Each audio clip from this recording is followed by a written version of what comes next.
Tollywood superstar দেব এবং Glamour queen Srabanti চ্যাটার্জিকে নিয়ে এবার নেট দুনিয়ায় নতুন তোলপাড়।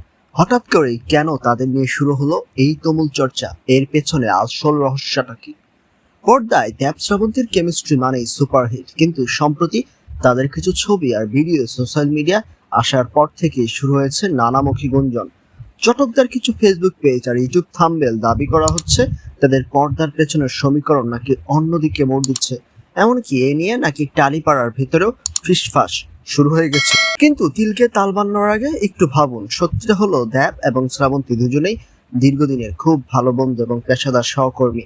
তাদের কোনো নতুন প্রজেক্টের প্রচার বা সাধারণ কোনো মুহূর্তকে কেন্দ্র করে কিছু পেজ ভিউ আর লাইক কামানোর নেশায় এই মুখরোচক গল্প সাজাচ্ছে, যার কোনো অফিসিয়াল ভিত্তি নেই। পর্দায় এই জুটিকে আপনার কেমন লাগে? আর তারকাদের ব্যক্তিগত জীবন নিয়ে এমন মুখরোচক গুজব ছড়ানো কি ঠিক? ঝটপট কমেন্ট করে আপনার মতামত জানিয়ে দিন। বিনোদন জগতের এমন সব ভেতরের খবর সবার আগে পেতে আমাদের চ্যানেলটি সাবস্ক্রাইব করে পাশেই থাকুন।